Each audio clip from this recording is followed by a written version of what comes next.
కవిత కొత్త ప్రాంతీయ పార్టీపై తెలంగాణ రాజకీయాల్లో చర్చలు దూకుడుగా సాగుతున్నాయి. బీఆర్ఎస్ను విడిచిన తర్వాత రాజకీయాల్లో ఖాళీ స్పష్టంగా కనిపిస్తోందని భావిస్తూ ఒక కొత్త దారిని అన్వేషిస్తున్నట్లు తెలుస్తోంది.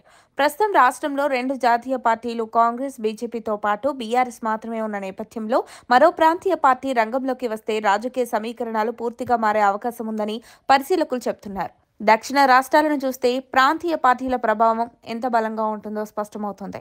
ఆంధ్రప్రదేశ్లో 3 ప్రాంతీయ పార్టీలు ఉండటం వల్ల జాతీయ పార్టీల ప్రాధాన్యం తగ్గిపోయింది. తమిళనాడులో కూడా డీఎంకే, అన్నాడీఎంకే ఆధిపత్యం ఎన్నో దశాబ్దాలుగా కొనసాగుతోంది. తాజాగా నటుడు విజయ్ కూడా కొత్త పార్టీ ప్రకటించడంతో అక్కడ కూడా ప్రాంతీయ పార్టీలే ప్రధాన శక్తులుగా మారుతున్నాయి.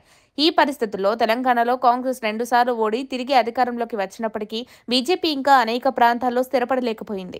బీఆర్ఎస్ ఒకటి ప్రాంతీయ శక్తిగా నిలవడం వల్ల మరో ప్రాంతీయ పార్టీ బలంగా ఎదిగితే జాతీయ పార్టీలకే ఎక్కువ ఇబ్బందిగా మారవచ్చని అభిప్రాయాలు వెల్లువెత్తుతున్నాయి. కవిత కూడా ఈ రాజకీయ శూన్యతను పూరించాలనే ఆలోచనతోనే కొత్త పార్టీపై దృష్టి పెట్టినట్లు తెలుస్తోంది. ఇటీవల నెలల్లో రాష్ట్ర వ్యాప్తంగా పర్యటనలు చేస్తూ ప్రజల అభిప్రాయాలు తెలుసుకుంటూ ఆమె కొత్త నిర్ణయాలకు బలాన్ని చేకూర్చుకున్నారు. నవ సంవత్సర ఆరంభంలోనే ఆమె కొత్త పార్టీకి సంబంధించిన ప్రకటన చేసే అవకాశాలున్నాయని సమాచారం. ప్రజా సంఘాలు, మేధావులు, వివిధ వర్గాలతో జరిగిన సమావేశాల్లో కొత్త పార్టీపై వచ్చిన స్పందన కూడా బలంగా ఉందని చెప్తున్నారు. పార్టీ పేరుపై కూడా ఊహాగానాలు నడుస్తున్నాయి. కవిత నడుపుతున్న తెలంగాణ జాగృతి సంస్థ కారణంగా జాగృతి భావనకు దగ్గరగా ఉండే పేరే ఎంపికయ్యే అవకాశం ఉందని చెప్తున్నారు.